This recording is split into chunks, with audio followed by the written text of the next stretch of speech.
you hear me? Hello? Woo. Sometimes I hear my name. Can you hear us? Yeah. Ladies, we're ready to get started if you want to take your seats.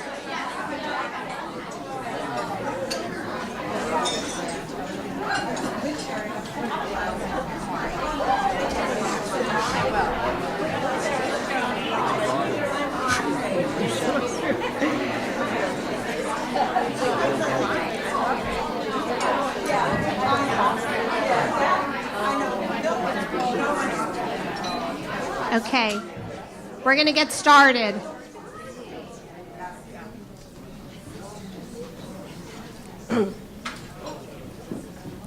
That's okay.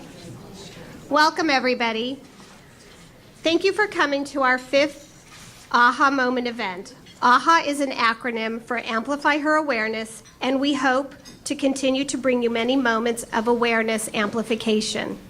For this women's group, we strive to bring speakers who can address many different issues we find ourselves dealing with at certain points in our lives.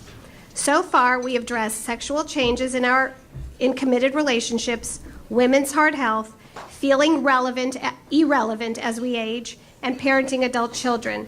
And tonight, we are here to discuss pain, how to survive, heal, and ultimately grow from it, as we are all bound to go through pain in some form or another. Steve Leder's newest book, More Beautiful Than Before, How Suffering Transforms Us, will be our roadmap tonight. And in that book, he states, pain cracks us open. It breaks us, but in the breaking, there is a new kind of wholeness. And this evening, Rabbi Leder will discuss with us how we can achieve a more beautiful wholeness after suffering life's most difficult trials.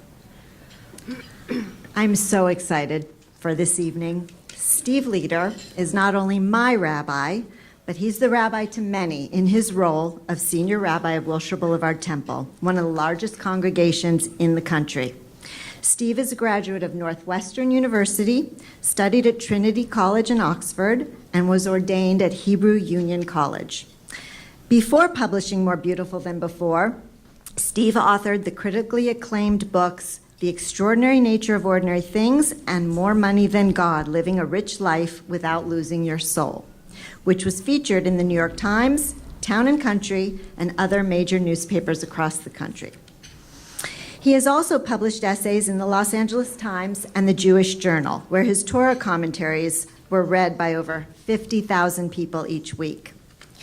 For those of you who are not familiar with Steve, but who are West Wing fans, you've probably heard one of his sermons already, the one on capital punishment that was included in the episode called Take This Sabbath Day.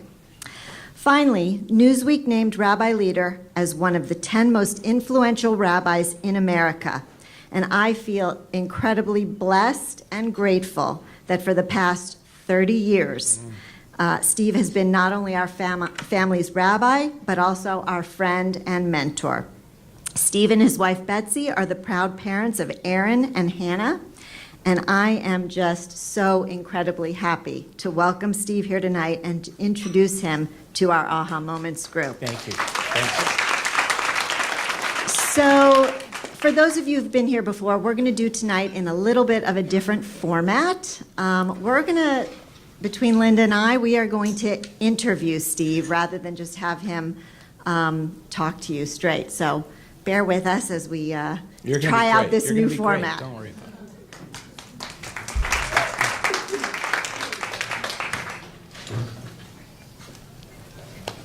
Yeah. Cell phones. Oh, and I forgot to say, please turn off your cell phones if you don't mind, or at least silence them. That would be really much appreciated. Thank you. Can you guys see me? Yeah, my back. Okay. So I think, Linda, you're Yeah. going to start, I'm right? going to start with the first question. Okay. So one Google search, and you can quickly see that there are loads of post-traumatic growth books out there.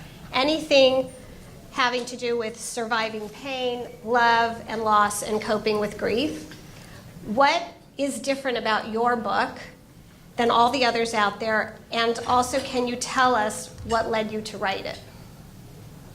Okay, first of all, good evening. Hi, everyone. Thank you for having me here. I see lots of friendly faces, and how many of you how many weddings here did I officiate at? Just raise your hand if we got 4. Okay, and most of you are still married, which is also good.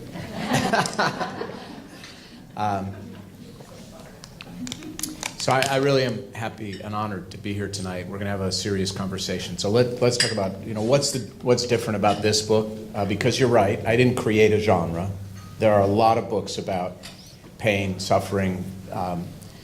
The book, Amazon categorizes books, and the categories where the book has really done extremely well include death and grief and love and loss, which are huge genres. So there's a lot of books about this. I think there are 2 things that are different about this book, both of them deliberate. The first is that most of these books about pain and suffering are meant for the person who has been victimized by pain or visited by pain. There's very, very little out there that talks about what do we do not when we're the victim of pain, but the perpetrator. What do you do when you are the betrayer, not the betrayed? Because being the betrayer has its own universe of pain, shame, embarrassment. We've all done something foolish in this room, every one of us. Every person in this room either has done, is doing, or will do something terribly foolish and hurtful to another. And there's almost nothing out there about, now what? How do I deal with the pain of causing pain? How do we reconcile? How do I create a path for healing? So that's one of the things that's different. I think the other thing that's different, and I honestly think the reason that it is receiving the attention that it is because it is not written like a self-help book. Most self-help books follow a very specific format. 3 ways to this, the 7 habits of effective people, the 12 steps to recovery. There's none of that in this. This was meant, and I think is, a very lyrical, literary book. It's a book about the trajectory of this journey of pain, and it has a rhythm to it that's literary. Mm-hmm. And for me, I can't stand self-help books. I think they're stupid. It's one thing to try to be simple. I try in my writing to be simple, but not simplistic. Self-help books, I find, are just simplistic, which is very different than simple. I've never wept reading a self-help book, but people do. People weep when they read. It's beautiful. They weep when they read this book, and I think that's the difference. And for me, I had no interest in writing a self-help book. Oh, I didn't answer the other question, which is what led to writing the book. Right.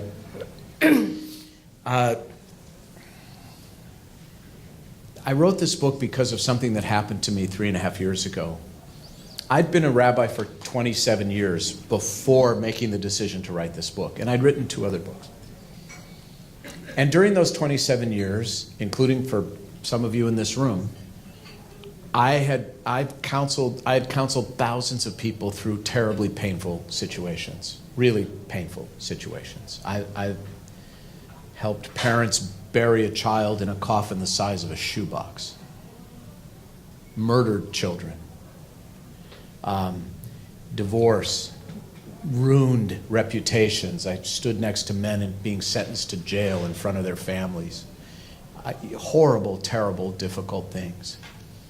And I thought that I was doing a pretty good job. And then about 3.5 years ago, I was in a very frightening car accident with my son. We were driving west on Sunset, near those 2 funky intersections by the Beverly Hills Hotel. And someone tried to rush a left turn and clearly wanted to go this left and not this left and got confused. and we collided in the intersection. It was a large SUV. We spun around, airbags, the whole thing, and it was hit and run, by the way. He then took off. Which you deal with in your book also, Yeah. In a different case. Yeah. I thought I was okay. And then about 2 months later, I started having these episodic but incredibly intense, stabbing, paralyzing pain that would shoot from my lower back down to my left toes. And I have made some small, which to me were large changes in my life since this happened. But at that time, I did what I always did when I was in pain, which is I just worked harder. Ignore it, work, ignore it, work, ignore it, and work, which has to do with my tortured childhood, which you can read about in the book. Briefly, the book is 5% me, 95% others. And then I ignored it and ignored it and ignored it. And then one day, Betsy and I were pulling into the garage at our home. And that pain, this torturous, I don't know if you've experienced nerve pain before, but that is how they torture people. And the pain started, but it didn't stop. And I could not move my lower body. And I don't know how many of you have had this experience before of your brain telling your body to move and it doesn't move is an incredibly frightening experience. That there's a disconnect between your brain and your body. So Betsy called our doctor. Doctor said call the paramedics because you can't lift him out of the car. I said, as my old self, F the paramedics, I don't need the paramedics. I opened the car door and I leaned my upper body out of the car door until gravity caused me to flop onto the garage floor like a fish. And then I dragged my lower body with my upper body across the garage floor into the house. And that garage door goes into my study in the house. I got 2 feet in the house and I balled up like a fetus and just started weeping and begging for morphine. There are some difficult things about being a rabbi, but one of the great things about being a rabbi, which rabbis like to bitch about being rabbis. I think it's an amazing way to spend one's life. And one of the nice things about being a rabbi is your doctors take really good care of you. They do. They really do. I think if the rabbi dies and he's your patient, it's really bad for business. But doctors are just unbelievable with rabbis. Which is my way of telling you I had oxy at the house in 30 minutes. So I had the opioids in 30 minutes. And I started taking these opioids, like candy. And for those of you who don't know about opioids, they don't make you feel high. In my case, they reduced the pain from a 10 to a 9.8. And I spent about 3 months, opioids, steroids, injections, nothing worked. And this was about 2 weeks before the High Holy Days, the most important period of Jewish holidays during the year, and it was the year we were reopening this massive sanctuary downtown after I'd spent 7 or 8 years of my life raising the money to redo the place. And finally, the head of the Spine Institute at Cedars said, look, Steve, nothing's working. And if you want to be there for Rosh Hashanah, you have to have the surgery tomorrow or the next day. And even then, I'm not sure you're going to be able to walk. But I think if I shoot you up before the service, you'll be able to do it. So I had the surgery. We had a service at 5 and a service at 8. And he was there a half hour before each service shooting me up so I could stand. Looking back on it, unbelievably stupid, but that's who I was. That led to more opioids, and then I spiraled into clinical depression, which I had never felt before in my life. I've never been a depressed person. I've always been an unbelievably optimistic person. And I was in a very deep dark hole. And for those of you who know something about depression, you know what I'm talking about. For those of you who don't, I can only describe it this way. If Lisa, who I've known for 30 years and loved, had come to me in the midst of that depression and said, Steve, I've been granted special powers. I can grant you any wish, whatever you want. World peace, cure for cancer, billions of dollars, you name it, it's yours. I would have said, Lisa, leave me alone. Just go away. And I ended up getting really good help. I ended up being able to get off the opioids. I was very sick when I did it, but I was able to just stop. Of course, hid all of this from everyone except Betsy and my kids. And I realized during this process that despite having 27 years of helping people through terrible pain, I actually knew nothing about pain. So this book, in a way, is my apology and my attempt to set the record straight and to say, no. This is pain, not what I thought for 27 years. And that's really why I wrote it. I felt that I had a truth that had to be revealed out of respect for people who suffer. Yeah. So the book is broken up into 3 sections, the first being called Surviving. And in that section, you put a lot of emphasis on remembering past experiences rather than trying to avoid them, Right. as well as reaching out not only when you need help, but also to those in need. So can you speak more about this and how it helps people in pain, both ourselves and others, Yeah. actually survive? Yeah. So the first chapter in the book is called When You Must, You Can. People survive horrible pain not because they are extraordinary, but because they're ordinary. Most people, when they must, they can. And the first step when someone comes in to see me and their world is blown apart is to try. I generally ask a question that goes something like this. Lisa, I know this is the most difficult thing you've ever faced in your life. Wait, we've had this discussion. Yes. But prior to this, what was the most terrible thing you've ever had to face? And everyone can answer that question. Like, this is the worst, but before this, I would have said, right? And then I ask a simple question. How did you get through that? Well, I leaned on my friends, or I gave it time, or I reached out and I had a really talented therapist. Whatever the answer is, I try and remind people, this is the most extreme pain you've ever faced, but you have actually traveled this road before. And you do know how to do this. So let's talk about reaching out to your friends. Let's talk about getting the right kind of help. Whatever it is, whatever they articulated as the scaffolding that helped them survive, you want to give them some faith that that scaffolding still exists. And that despite the fact that this terrible thing has happened to you, it hasn't robbed you of your intelligence. It hasn't robbed you of your friendships. In some cases it does, but rarely. So remembering your past experience is very helpful in having ultimately so much comes down to faith in yourself. The rabbi has a point. I have been through something terribly sad before, and I will get through this. So that's the first thing. Now this issue of reaching out. So there's a piece in the book that is titled, "The Prisoner Cannot Free Himself." Such an important idea. The prisoner cannot free himself. There is no one on this planet who suffers pain better alone. That person does not exist.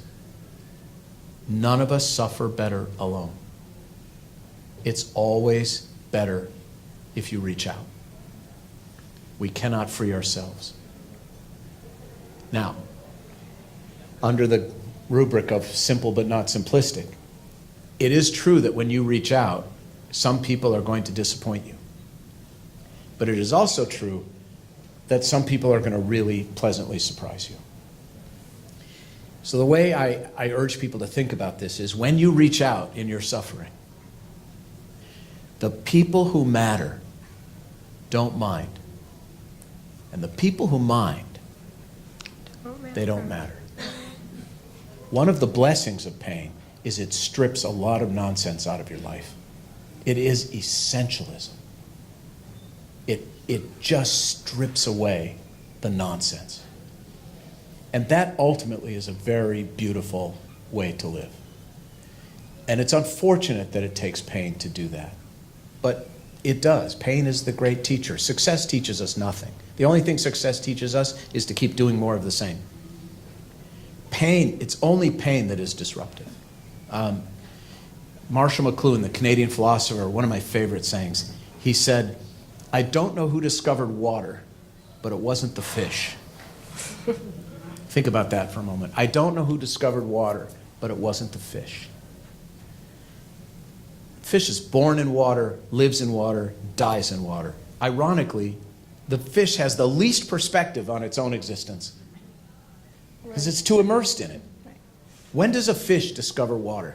When it doesn't have it. Yeah, when it's pulled out of the water on a hook, flailing and gasping for air. That's when a fish discovers water. When do we discover good health?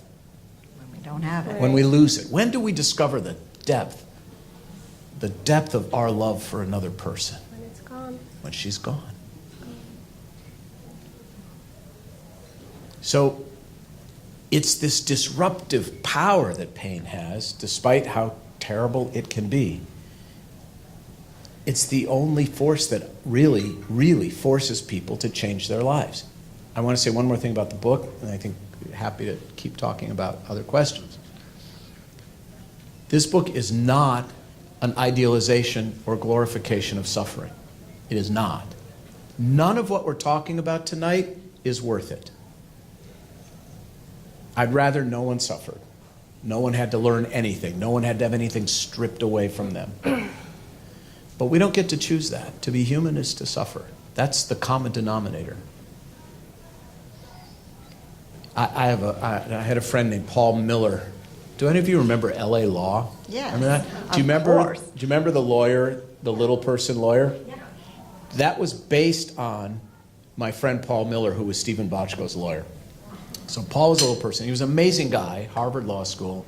He was a member of one of the 5 permanent members of the EEOC, appointed by Clinton. He was responsible for the ADA, Americans with Disabilities Act. Amazing guy. Had 3 different cancers.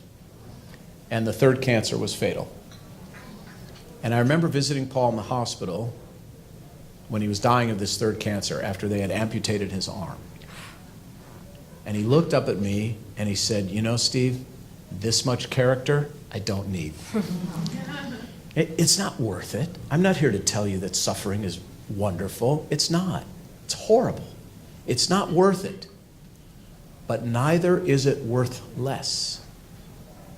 Dostoevsky said that his greatest fear was that his life would not be worthy of his suffering. That's a very powerful idea, right? Can your life be worthy of your suffering? Can you make your life worthy of what you've been through? That's what this is about. And in some ways, yes, it results in a more beautiful life. And no, it's not worth it. It's funny because last week I was at an event with some of the women here where the speaker was a woman named Eva Kor, who was a Holocaust survivor. I know she is. She was one of the Mengele twins. Yeah. And she gave a whole speech and she talked about how 50 years after the Holocaust, she actually met with a Nazi doctor and basically forgave him, much to the bewilderment of all the other Holocaust survivors that she knew. Yeah. The second section of your book is called Healing. And you focus on the importance of forgiveness, both granting it and receiving it. And what Eva did say that day is that forgiving this monster actually freed her of her victimhood. So, I mean, I couldn't believe she was talking about this, and then when I was reading the book, and you spent so much time talking about that, so can you just talk about that, the power of forgiveness and the challenge of it? Yeah. Let's start with the idea that forgiving does not mean forgetting. You're not obligated to forget. And this is an area where this is an area which is very hard for some people to get their arms around. This whole idea of granting forgiveness. First of all, from a Really hard. yeah, from from a Jewish perspective, and I know this is not a Jewish audience exclusively, but I do think there are times when Judaism is absolutely universal. Over 800 years ago, the scholar Maimonides came up with an actual 4-step program, let's call it, by which a perpetrator deserves to be forgiven. Okay? First step, you have to say out loud. You have to confess out loud, not to yourself, but say it out loud. This is what I did. Okay? Secondly, you have to apologize. Thirdly, well, let me back up. The first thing is you have to stop the behavior. Step 1, stop. Whatever it is. Okay, you killed someone in a crosswalk because you were texting on your phone. Lock it in the glove compartment for the rest of your life. Stop. Okay? Second, confess out loud. There's something about verbalizing that is a sense of ownership of the mistake or sin that is very different than thinking to yourself, oh, I shouldn't have done that. Oh, I was such a jerk. I shouldn't have done that, Lisa. I was a jerk. It's very different. Okay, third, you seek forgiveness. Please forgive me. And fourth, finally, you put some kind of system in place that will prevent you from committing the same sin or mistake or act again if given the opportunity. You're an alcoholic, I don't go to bars anymore. I will not go in one. I'm not saying I am, I'm saying if I were, right? So those are the steps. Now, if a person goes through those 4 steps and asks for forgiveness, you are obligated to forgive. Not to forget, but you are obligated to forgive. The sages even go so far as to say if you're asked 3 times and you refuse to forgive, the sin is on you. Right. Okay? Now, I want to make a suggestion to everyone here who has done, is doing, or will do something hurtful to another person, which means this is for all of us. And this is, I'm going to say there are only 2 men in the room tonight. I'm going to tell you this is a very, 3, 4, sorry guys. This is a hard thing for men, what I'm about to tell you. And you probably know this. It's very difficult for men. Most people think the most difficult words to say are, I'm sorry. And I don't believe that's true. Because I'm sorry can mean a lot of things. I'm sorry you feel Yeah, that way. I'm sorry you feel that or I'm sorry you think that I'm sorry I might have, it's just, it's kabuki. It's not real. Far more powerful are the 3 most difficult words in my experience for human beings to say, which are, I was wrong. I was wrong. It begins the road to healing. It changes everything. It takes the sting out because I was wrong is real ownership. There's no ambivalence or ambiguity in I was wrong, right? So when you have caused pain to another, you stop and you say, I was wrong. I'm sorry. Please forgive me. It will never happen again, and here's why. And that, it changes everything. Part of the difficulty is we live in a culture that punishes people for apologizing. Why don't doctors apologize when they make a mistake? Because they do make mistakes Or show because they get vulnerability. punished, Or show vulnerability. right? They get punished. The first thing their lawyer says is say nothing. You're in a car accident. Clearly your fault. Okay, you rear end someone. What's the first thing that goes through your head?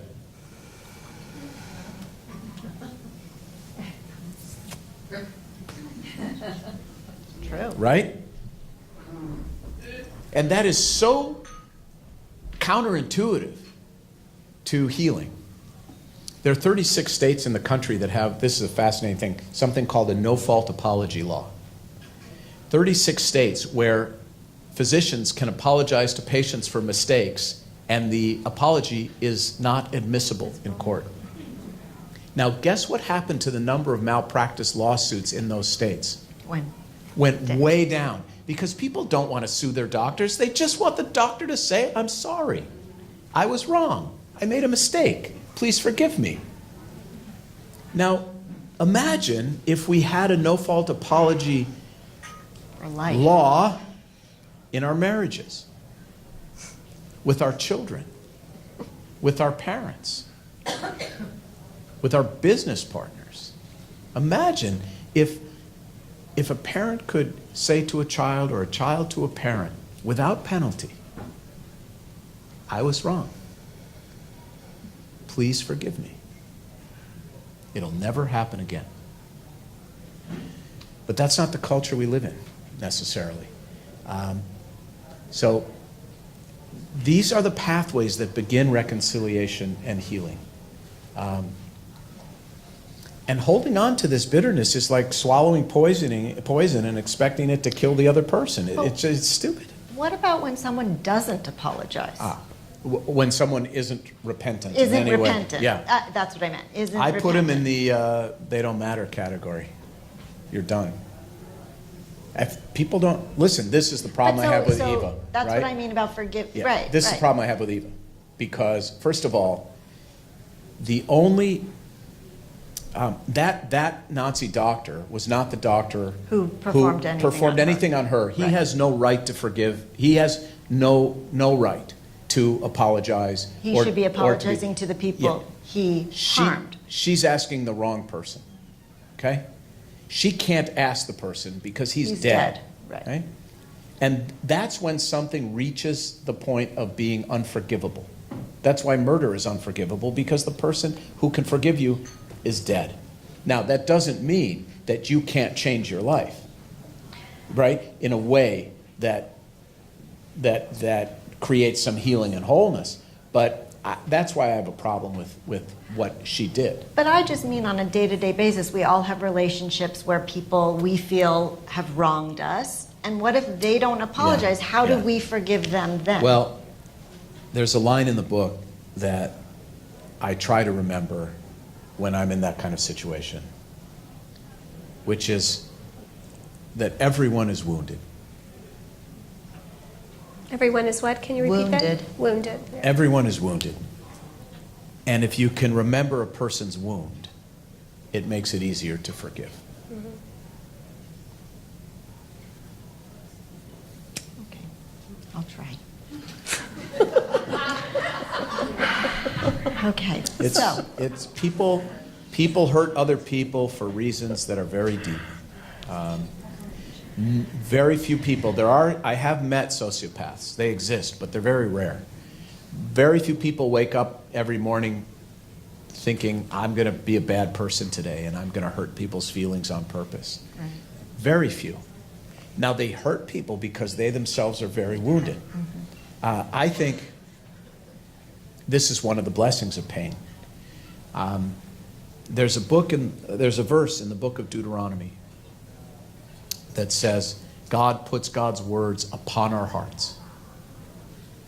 And the sages ask, why upon our hearts? Why not in our hearts? Certainly, if God has the power to put words upon our hearts, God can put words in our hearts. And here's the answer the sages give. It's so beautiful.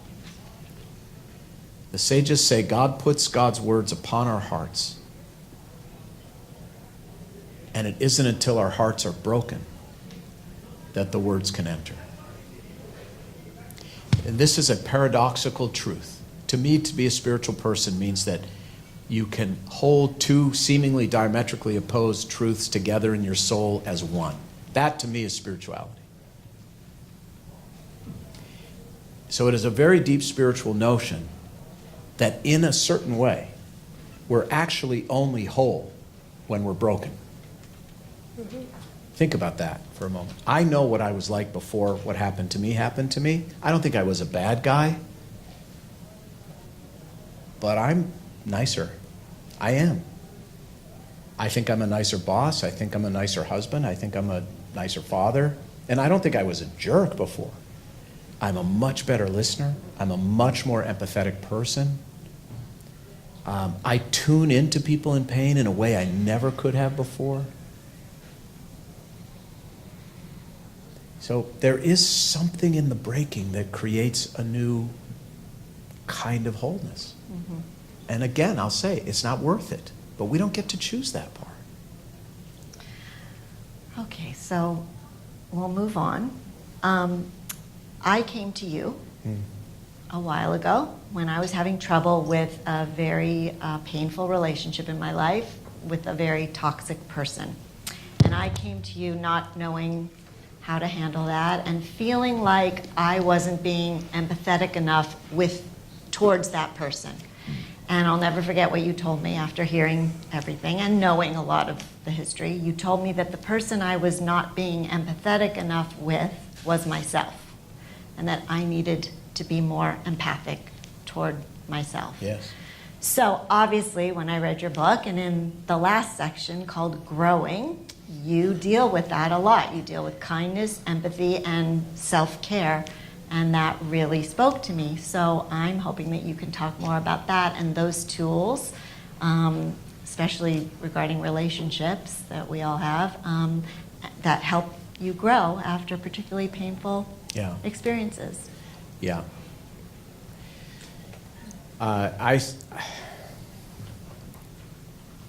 One of the things that I learned was to take better care of myself. I remember women are so much smarter and more intuitive than men. I remember after what I went through, a woman who was on the board of trustees called me. And she said, you know, you broke your back for the temple. Literally and figuratively. Now, medically, she was incorrect. But metaphorically, it shot through me. It just shot through me. I thought, that's it. That's why I'm so bitter. That's why I'm so depressed. That's it.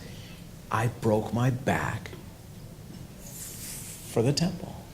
You know, it's 10 years of fundraising and begging and cajoling and all the other work that goes along with it and carrying a lot of other people's suffering. It shot through me. No man would have observed that. Men would have said, if you tried PT, use physical therapy, here's a great guy, he'll get you going again. Or my doctor shot me up. You just need a little of this. You'll be fine.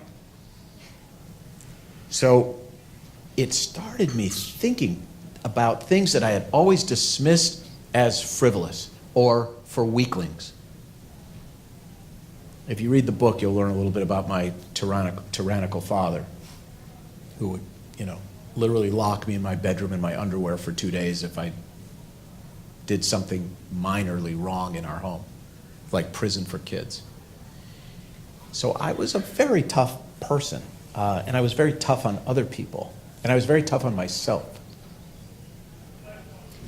And the rabbis say, if you're visited by pain, examine your life. That's it doesn't mean your life is the reason you're in pain, but the rabbis say, examine your life, change your life.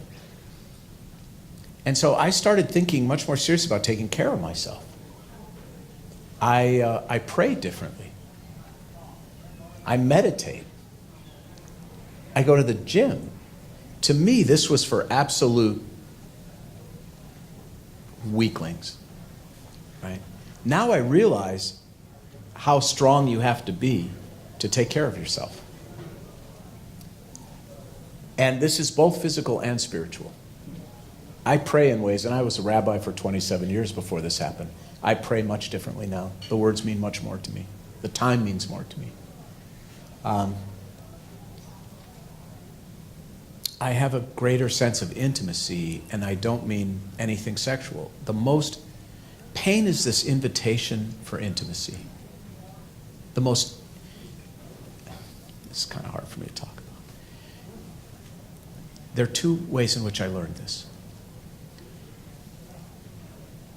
My dad, who as you now know is a very, very tough guy. My dad's had Alzheimer's for 10 years.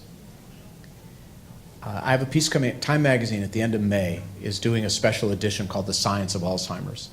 And because of the book, they asked me to write a piece about my relationship with my father through his Alzheimer's. He's still alive, but he's gone. And one of the things that I discovered through this experience was the intimacy of pain. When I was a little boy, like most little boys, I watched my father shave, and I was in awe, I never thought I would be shaving my father. While he stared into space. I never thought I would be able to just sit and hold my father's hand for 2 hours and not say a word. And it's beautiful. Because all of those sharp edges are round now. Betsy and I fell in love with Betsy the minute she walked in the room. We got engaged on our second date. The most intimate thing I have ever done with Betsy was empty her drains after her colon surgery. That's intimate.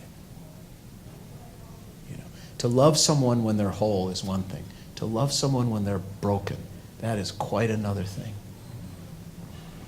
And pain is this invitation to care in a very deep and beautiful way.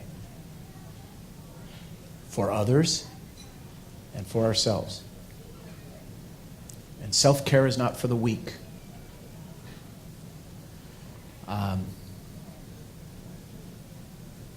So that's the way in which pain, I think, can mature us and help us care for ourselves and for others better. I know you asked a second half of the question, but I can't remember what it is. No, you answered it. It was just, how kindness and empathy and self-care can help us get through this. The older I get, the more I realize that there are three things that matter in life. And the first is to be kind, and the second is to be kind, and the third is to be kind. I used to admire, clever people. Now I admire kind people.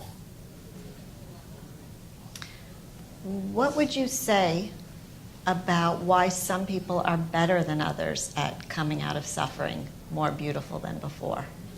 Are they kinder? Do they take, why are some people? Well, I think, I'll tell you what comes to mind, and it has to do with the recovery, recovering from addiction. The recovery community has kind of grabbed onto this in a way I didn't expect. Part of Recovery, addiction recovery, yeah. Part of it is, I think, has to do with your threshold for pain, right? Because if you have a very high pain threshold, then the bottom has to be really, really, really far down to get your attention. That was me, right? Mm-hmm. I was trained at a very young age to withstand pain and shut up about it. So for me, I literally, so some of it is, what's your pain threshold?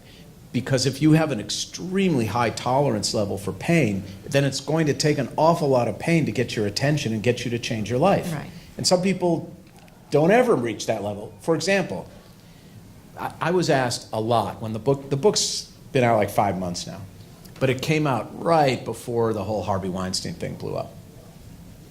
And I was asked by the way, it's kind of weird. I think I was one of the last people to be interviewed by Charlie Rose. Oh. And I was one of the last people to be interviewed by Tavis Smiley. They were both gone the week after, so you don't want to interview me on Uh-oh. So, but I was asked many times, what would you say if you were Harvey Weinstein's rabbi, which I'm not, but what would you say? And the first thing I said was, I would say to him, if this isn't bottom for you, if this doesn't get you to change your life, you're hopeless. If this isn't bottom for you, I don't know what is. But some people are so narcissistic that there really is no bottom. So those people this book is not for them. It's not going to help them. So like a Harvey Weinstein or a Matt Lauer or whatever, Well, I'm not sure they're the same because I don't know enough about, I really don't know. I really don't. Okay. And I think this is exactly what we're talking about. There are degrees of everything. But finish your question. No, I was just going to say, how does Harvey Weinstein, we'll just stick to him, how does he? Well, we don't really know. What would I say? How does he ever recover from this? Well, what I would say, and by the way, it might take jail. For some people, it takes jail to reach that pain threshold and for them to look around and think, Big slap. look at where I am. What is it that pulls the fish out of the water? That's really the question, right? What is it? Is this enough? Is this public humiliation and shame? Is a rape trial? Is that enough to pull the fish out of the water and get it gasping and flailing and thinking it's going to die, and it has to have a different way of surviving. Maybe yes, maybe no. I would say to him, I hope this is enough for you to get you, to force you to change your life. And if it's not, good luck to you. So can you sum up your 3 takeaways, your 3 Top 3. Yeah, Self-help top 3 book. tools that would ensure us that we don't come out of hell empty-handed. And then if you are not cut from that resilient cloth through either your DNA or your nurture, do you believe this is something that can be learned even for those very, hard, maybe narcissistic people? I mean, maybe not. I mean, but do you believe that this is something that... There are some people who are never worthy, who never lead a life worthy of their suffering. Okay. There are. Okay. There are. So then the 3 takeaway tools to ensure that you don't come out of hell empty-handed. So what you're referring to is, in the first paragraph of the book, I say that everyone goes through hell. But the point is not to come out empty-handed. So how do we make sure we don't come out of hell empty-handed?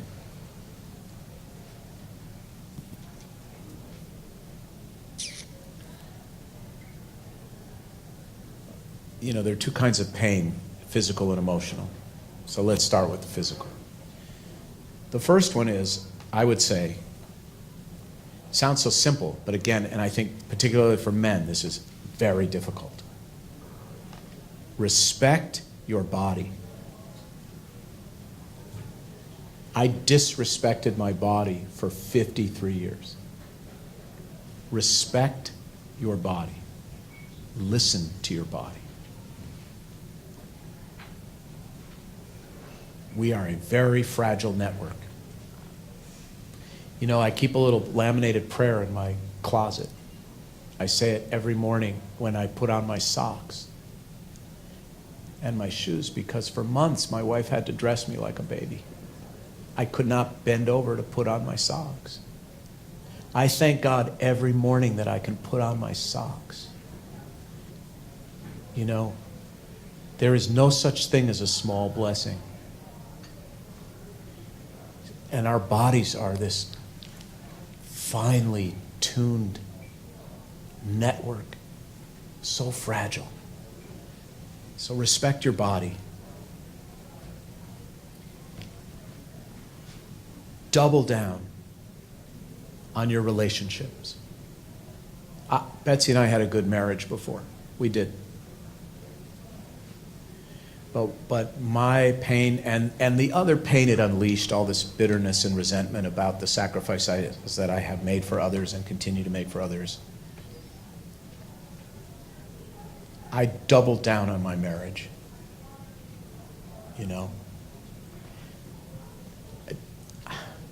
Double down on your marriage. Commit deep and real.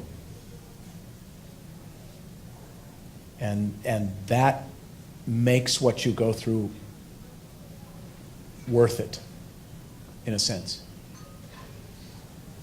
Double down on your relationships. When a couple comes to see me about a challenge they're facing, sometimes it's even a medical challenge. Look, we did in vitro, and we have 3 live fetuses, and we don't know whether to selectively terminate 2 or not. The first thing I ask them has nothing to do with whether they should selectively terminate fetuses. The first thing I ask them is, how's your marriage? How are you 2 with each other? Because if your marriage is crappy, whatever you decide, it's going to destroy you. And if your marriage is strong and you double down on your marriage, whatever you decide, you're going to be okay. Right? Oh, yeah, right. Those of you who know me know I have a child who's much younger than my older 2, and I went to Rabbi Leader and sat in his office and asked about that, and that is exactly what you said to us. How's your marriage? And if you're not married, I would say remove the word marriage and just put in the word relationships. Double down on your relationships. The prisoner cannot free himself. And this also, pain will make you a better friend when you're reached out to. I mean, those of you who are Wilshire Boulevard Temple members have heard me say from the pulpit more than once, when someone you know is suffering, never say these 7 words. Never say, let me know if you need anything. That is kabuki. That is fake. That is fake friendship. That is fake love. That is fake empathy. It's not real. First of all, most people who say it are secretly thinking, I hope to hell she doesn't call. And even if you mean it, Lisa, call me if you need anything. Even if I mean it sincerely, I'm still placing the burden back on the shoulders of the person who's suffering. So really take these relationships seriously, really double down on them. Be a real friend, be a real partner, right? So that's the second thing I would say. Respect your body if it's a physical issue, in an emotional challenge or a physical challenge. Double down on your relationships, right? And finally, I would say, I'll read a paragraph to tell you what I would say for the third thing, if that's okay. Please. Well, I was going to ask you if there was anything you wanted to end with. I want to end with this, if that's okay, because this is the third thing, Okay. which has to do with hope, which is so important. Has to do with what? Hope, Hope. yeah. And I would say faith. So I'll just read this little bit and then we'll take questions if you want or whatever. Okay. Believe me, I'm not campaigning for it, nor does the job exist. But if there was such a job as chief rabbi of those who suffer, and I held that job, here is what I would say to the victims of pain. I would remind them that life is long, long enough to start again, to rebuild, to take more pictures, to create more memories, to heal. I would remind them that the day begins at midnight, the darkest hour, because it helps to live with faith that darkness will somehow be followed by light. I would remind them that hope begins when the moon is new in its darkest phase, just a slim crescent of light against the black sky. And I would remind them that faith in that which we cannot see through our tears is the deepest and truest faith of all. Have faith that the moon will soon enough be full, reflecting the sun's great power for warmth and light. Believe that there is a time for everything, a time to weep and a time to laugh, a time to remember that there is time enough to heal. Albert Camus put it this way: in the depths of winter, I finally learned that within me there lay an invincible summer. Beautiful. Beautiful. Yeah.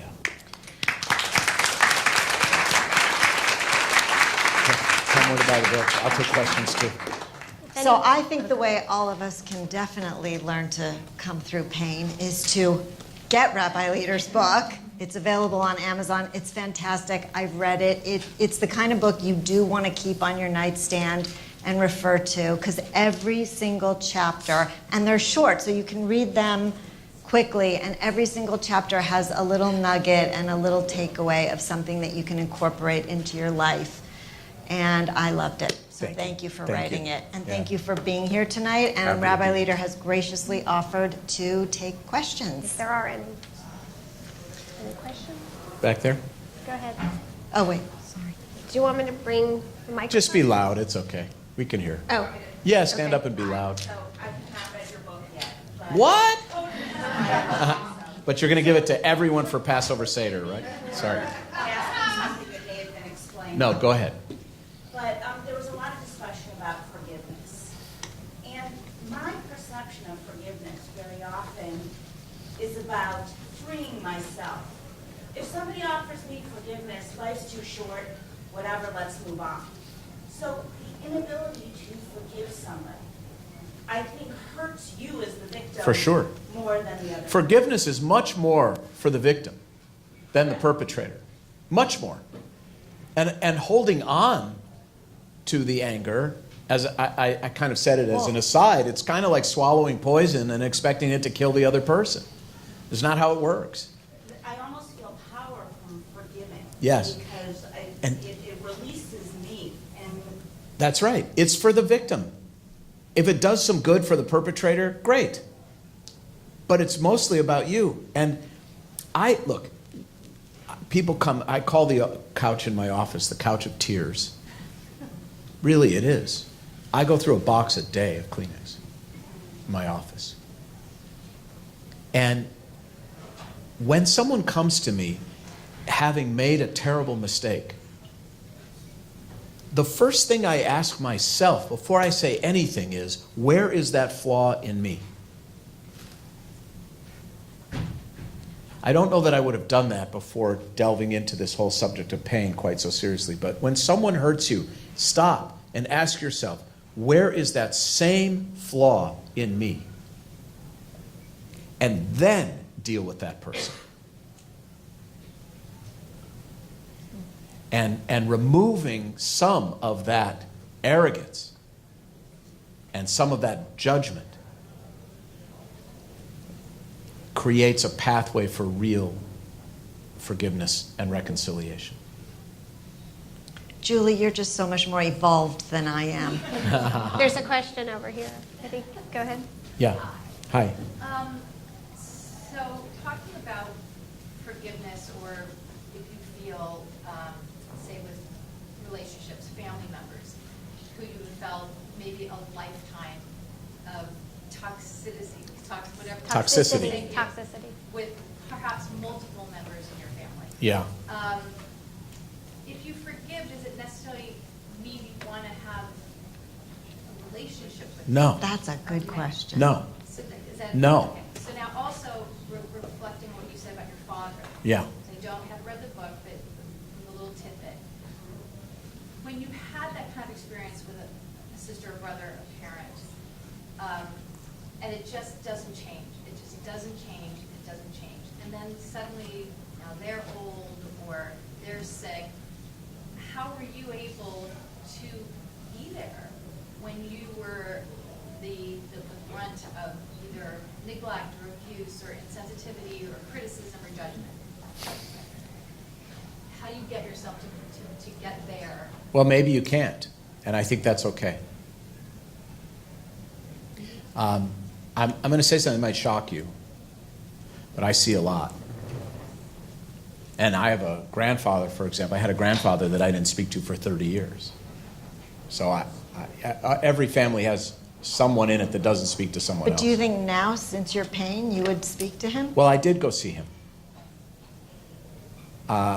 He was physically abusive to my mother when she was a child, and he beat her brothers in front of her. And we had nothing to do with him for 30 years. But I had fond childhood memories of him when I was 5, 6 years old, and then he was gone till I was about 35.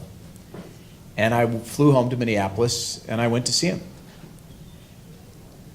I didn't want to have a relationship with the guy, but I wanted to at least see him before he died. And I'm glad I did.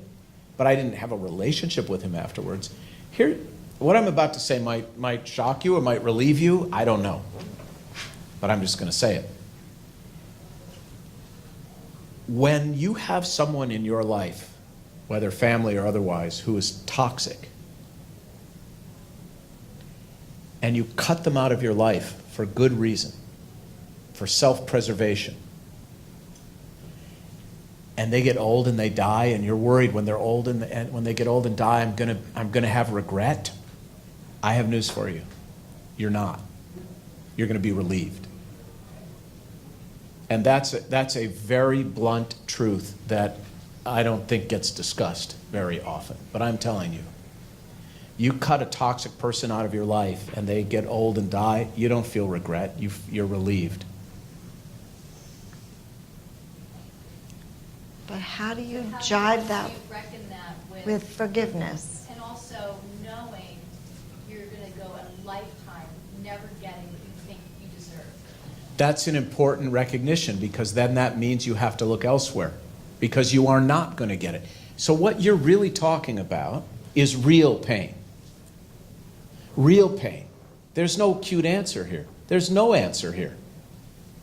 You are never going to have the father you deserved. Never. Now what? Now what kind of mother can you be? What kind of life can you lead that is worthy of the suffering you endured, of the love you will never receive? Awesome. An awesome mother. I am an awesome. I have no doubt. I have no doubt. That is the beautiful side of the ugliness. That is wholeness from brokenness.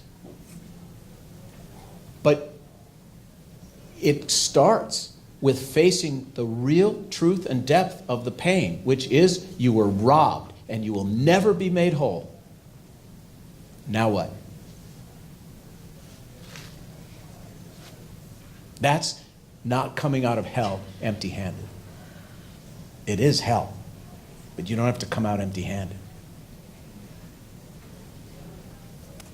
So if you have this toxic person, and is it important to forgive them, yet not let them back in your life? How do you want to forgive them, but you don't want them to be part I of don't your think life? they deserve forgiveness unless they've gone through these 4 steps, which obviously they haven't. But what if they have, but you still don't want to let them back in your life because you don't trust them? Because they're still toxic, even Right. though they Yeah. took the 4 steps. Exactly. Well, again, forgiveness forgiveness is not forgetting. You can say, I forgive you, But you're not coming back. but you're not coming back. This is the self-care part of this, right? If I forgive you for you, we're all flawed. I'm wounded, you're wounded. I'm sorry, you're sorry, but I'm not going back. On It- that point, though, is it really forgiveness if you're not going back and you're seeking? Yes, Right. I think it is. Look, this is They're going through this because they want you back. some. Right. And Okay. you're saying, well, you're forgiven, but I want you out of my life anyway. Are you really forgiving them? I think yes, you're forgiving them in the sense that look, you hurt me. I understand that that wasn't your goal, your intention. I understand you have your own flaws, your own wounds. And I understand you. I've forgiven my father. But I moved away from Minneapolis when I was 17. You know, we have to live in the realm of the possible, right? There are things that are broken that cannot be fixed. I think that's the word reality. That's the truth. This is real pain. There are things that are broken that can't be fixed. Now, what are you going to do with your life? Understanding that pain. You know, this book is, what I hoped is that it would be the next iteration or replacement, and a more literary one, honestly, of a book that came out, believe it or not, almost 40 years ago. So, by Harold Kushner. When people ask me about Harold Kushner's book, they say, Rabbi, you know that book, Why Bad Things Happen to Good People? And I say, no, I've never heard that book. So, you know, Harold Kushner wrote it, Why Bad Things Happen to Good People. I said, that's not the title of the book. The book is called When Bad Things Happen to Good People. It's not called Why Bad Things Happen to Good People. Nobody can write that book. It's a great title, but it's an impossible book to write. No one can write a book about why bad things happen to good people. I have a great book title idea in my head, which is I want to write a book called How to Have Your Second Child First. Right? It's a great title. Right? Because we know they're like pancakes. The second one just, Well, the first one you throw out. yeah, right? No, Hannah. Okay, so it's a great title. Yeah, here's child number 1. It's a great title, but you cannot write that book because you cannot replace experience. It's impossible. No one could write a book called Why Bad Things Happen to Good People, but that's what everybody thinks the book is called. The book is called When. Okay? So to this point of accepting the fact that it's not about why things are broken, why people are toxic. It's about when. One of the most important shifts I try to help people make in my office is to move off of the why question, because why is a cul-de-sac, and you go like this for the rest of your life. You have to try to move from why to what, given that this happened, am I going to do about it? How am I going to change my life because of this? How am I going to be a different father than my father? I remember, I only faced my father down twice in my life, and I remember the first time was when our son Aaron was 2, and we were visiting my parents in Palm Springs, and my dad and I took Aaron to the playground, and my dad came along. And Aaron was being a 2-year-old, I don't even remember what it was, but my father, sort of irate, looked at me and said, "He's not listening to you." And I looked at my dad, as in, you're not being stern enough with him. And I looked at my dad and I said, and he repeated it again.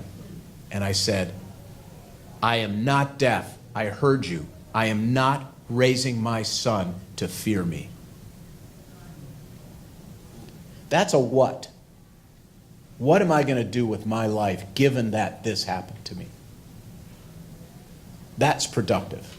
That's not coming out of hell, empty-handed. Accepting the brokenness and moving past the why. The what and the how. This is so critically important. Somebody else said, I think, yeah, Janelle. Your discussion has been so impactful, and I just want to thank you for just being so real up there. And in light of Stephen Hawking's passing away of a life worthy of his suffering, Yes. such an example of Yes. that physical pain. I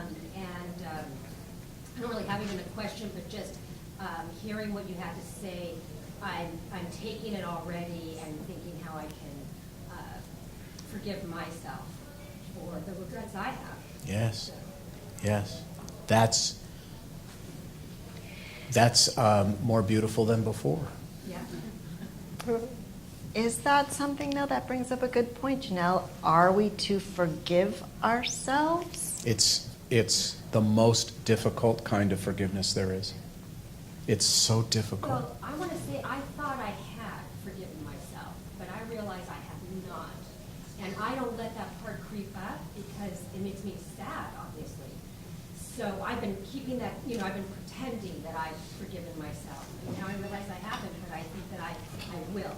But forgiving yourself for things you feel For you've regrets done that I have that I haven't done to other. Well, no, for ways you're hard on yourself? No, for things, really regrets on what I did, how I didn't raise my children the way I wanted to. Yes. Because I wasn't this person then. Right. And, So can you forgive yourself for being young? Can you forgive yourself for being inexperienced? Can you forgive yourself for being, No. less wise? Well, but Janelle, Well, because I don't think that's where the crux lies for me.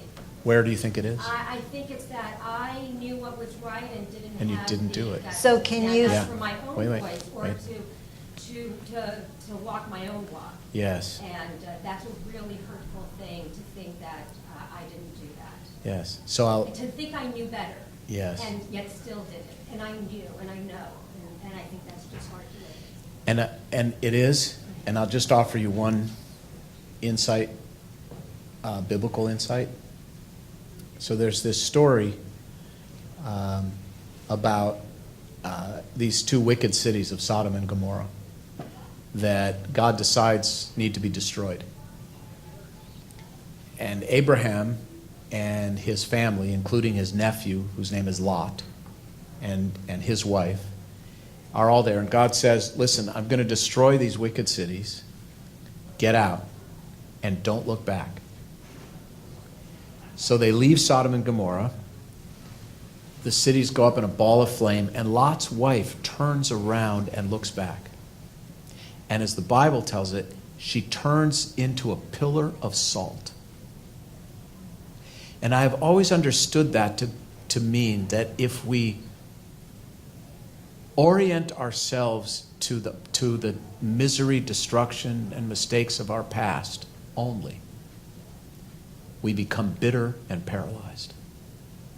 That's what I think a pillar of salt really means. Bitter and paralyzed. And the truth is we cannot change the past. We can only change the future. And not being able to change the past is a form of brokenness.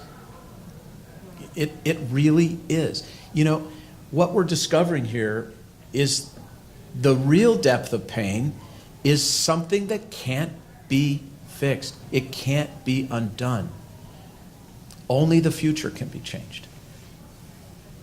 And that you have some control over, and you definitely have some control over what kind of grandmother you're going to be. I can't wait to have grandchildren. I think it's like the second pancake, you know? I really do. And for me, part of what I discovered through my opioid addiction and the depression was there's a piece in the book called Stoop Low. It's about humility. I never believed I was really human. I never believed it could happen to me, whatever it was. Because I just didn't believe I was human. This is why men go crazy in their 50s, because they realize they're going to die. They're actually human. They're on the back end of the curve. And they go crazy. Because to know that we're really human requires an awful lot of maturity to make peace with. And I would say to you, and we've known each other a long time, not frequently, but intensely, off and on, is real wisdom and real maturity is the ability to make peace with our own humanity. The humility required to make peace with the fact that we really are only human. And we make terrible mistakes. And we are not always true to ourselves. No human can be. And then we commit to a different future. And it's not worth it, but it's not worth less, right? And my money's on you to succeed. You know, you don't generally have to go to this school of pain twice. Once is enough. So. Well, Anybody else? Anybody else? Anybody else want to have a real conversation? This is. Thank you. Well, we yeah, wait, one more back there. And then- Here. First of all, you were fabulous, so thank you very much. Yeah. But do you think that there's a difference in how women forgive as opposed to men, in comparison to men? Are you suggesting women forgive? We might have I'm joking. I'm not sure.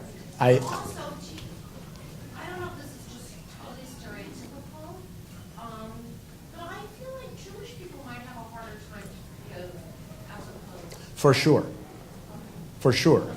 I'll tell you about a conversation I had with my friend Tavis Smiley when he interviewed me. We started talking about forgiveness. I'm not like pitching anything. If you want to watch this, you can go.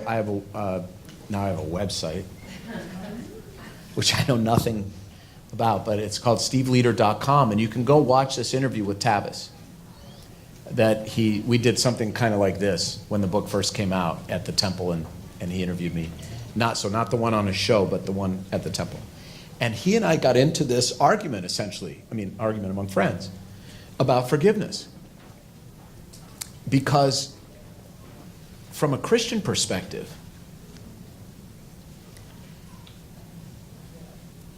seeking forgiveness merits forgiveness. If I say, Lisa, please forgive me, you are obligated to forgive me. Okay? From a Jewish perspective, you're not obligated to do anything until I go through these 4 steps. Okay? It's very different. And Tavis kept on me like, you're a religious person, Steve. We've been friends for 30 years. Are you telling me that if I come to you and say, brother, please forgive me for what I've done, you're not going to forgive me because I haven't gone through these 4 steps? And he was going on, and I said, Tavis, we're still pissed at Pharaoh. 4,000 years, we're still pissed at Pharaoh. Like, we don't forgive unless you walk the walk. So I would say, yes, I agree with you. Because it has to be real. And that's not real. Well, from my perspective. Nowadays, Christians forgive without even being asked. Like Correct. when they forgive the murderer. What Eva did was a Christological understanding, a Christ-like understanding of forgiveness, which is why I can't relate to it. But she did it for herself. She did it for herself and everything. I'm just telling you, I can't relate to it. Right. For me, it's as a kind of a kabuki forgiveness. So now, men and women, look, I only know, I'm a student of the human condition, but I'm not a scientist of the human condition. I really can't answer that question. I think that how forgiving we are has a lot to do with how we were raised, how forgiving our parents were. I really can't answer that question. We all know that boys forgive on a playground more easily, and the young girls hold grudges. I mean, that's a documented fact. But all that means to me is that men's relationships are more frequently superficial, and therefore it's easier. Most men,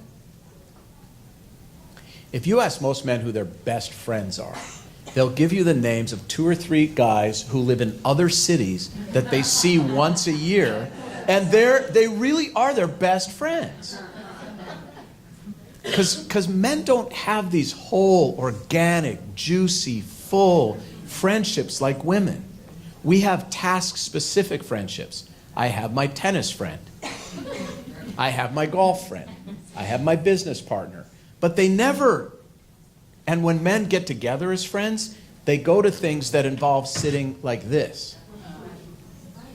When women get together, think about Mahjong, for example, they do things that are like this. So the depth of friendships that women have are much, much greater and richer. And therefore, I think, when there's a wound, it cuts much deeper, and it takes longer to repair and to heal. To me, that makes sense. You know, Betsy would go to the park with the kids, and she'd come home with a new best friend, and they knew about everything. They knew about each other's hemorrhoids, for God's sake. And women, they call each other and talk about what they're going to do, then they go do it, and then they call each other and talk about what they did.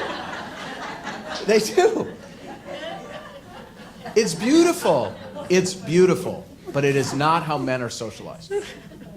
The first article I ever wrote was almost 30 years ago for Playboy magazine. It was called God's Loneliest Creatures, and it was about men. And as long as we're on this man-women thing, male-female thing, I have learned over the years, women do not need men. Women need men periodically in their lives, and they like men, but you don't need men. Men really need women. Why? Because we don't have real friends. I'm speaking generally. Obviously, there's a huge spectrum here, and there are gay men, and there are straight men, and there are all kinds of different kinds of men in the world. But in general, I'll speak for myself. I live a life where pretty much everyone I know and socialize with or call a friend is also a congregant.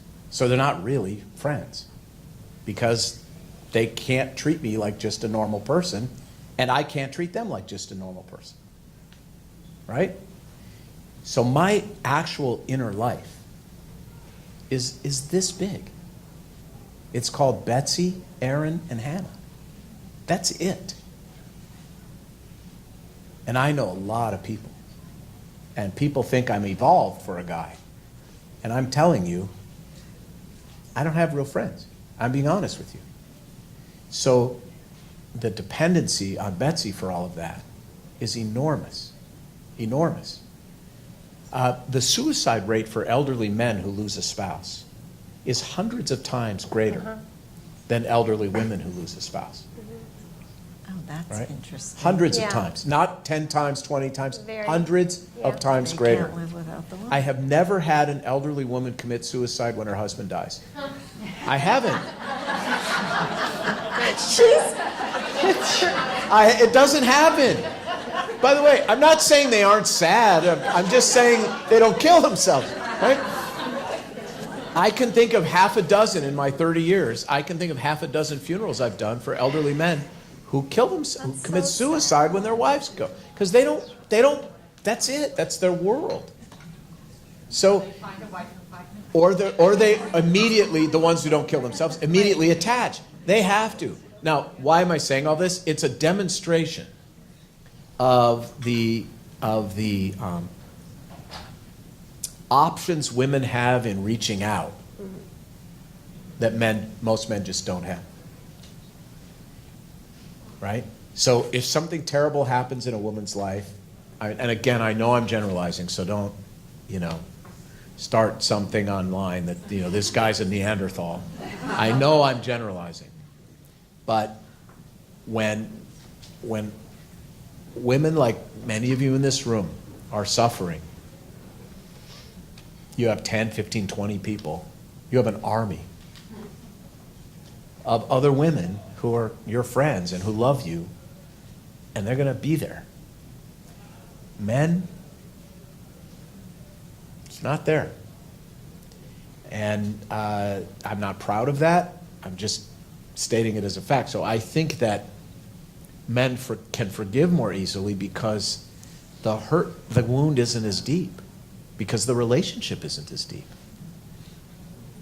And I'm not happy about that. I think, but I think that's something kind of baked into our species.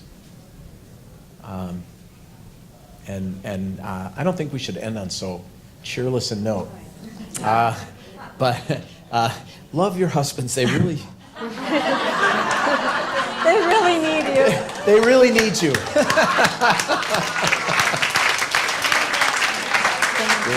You're welcome. Thank you for being here tonight, everyone. Thank you, everybody, everybody. for coming, and thank you, Rabbi Leader, for being here. Thank you so much. Yeah, it was really nice, wasn't it? Yeah, it was real. It was real.